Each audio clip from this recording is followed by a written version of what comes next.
Balıkçıyım, balıkçıyım, deryalara hayıkçıyım.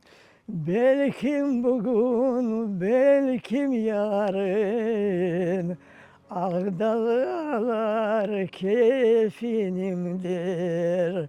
В его глазах почти столетие, а в сердце целая вселенная, где боль потерь переплетена с великим счастьем возвращения. Осман Хадыралиев родился в селе Тувах. Он до сих пор помнит счастливое детство в этом живописном уголке Крыма.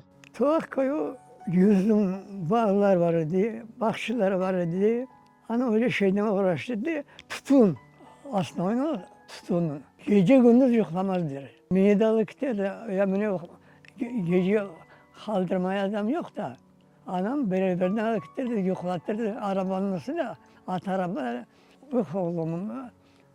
İkili gülüp bakardı beni. O zaman da tutun keserdi, tutun. Onu da tutun sarayları vardı. Ana o tutunları onda tökerdik. Sonra geçirdik. İğneyi, ondan iyi dediğinde son ipleri geçirdik.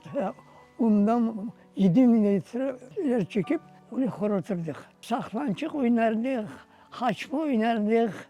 Oyunlarımız çok idi. Haçma bir brigada 7 bala, ikinci brigada 7 bala. Onlar gidip o 7 bala saklanırdı. Biz onları tapacağımız. Ana öyle oynardık. Беззаботное детство оборвала война. Именно тогда Осман впервые познал голод. Cenk vaktine pek kıynaldık, açlık. Bundan çölge varıp tutun, buğdaya uçurduk. Digiliminler vardı, suyla aylanırdı, kolla aylanırdı digiliminler.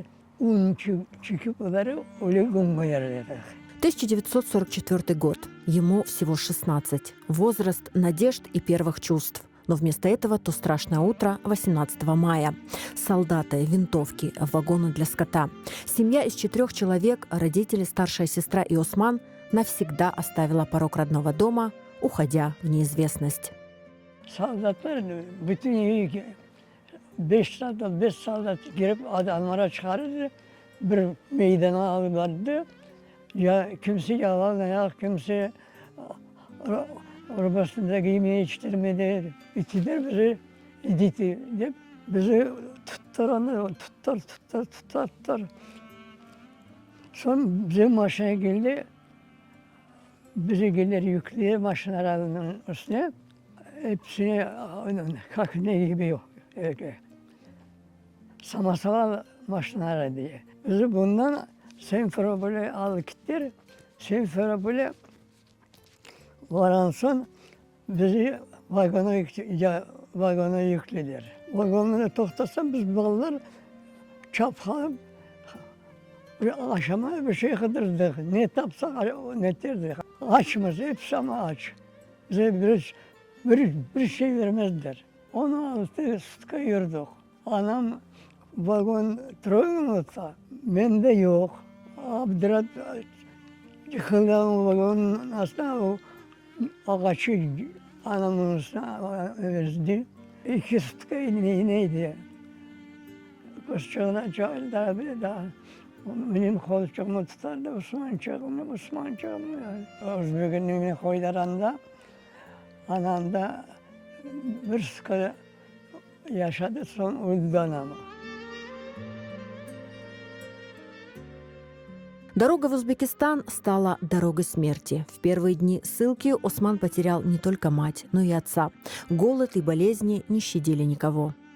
Özbekistan'a geldiler, bize köylere, bize pamuk işletmeye. Arabamız yok, yatmaya yerimiz yok. Öldüler paçka. Her gün adam öyle. Hepsi ölüp bitti. Ben çukurlar kazdım da anamı da gömdüm, babamı da gömdüm kollarımla. Ablam da geldi onda. Onda çıtır aş yok, su yok, aşama yok. Olmuyor kayda varacaksın. Başta biz de evde tilniyiz, biz de utmak isteyiz.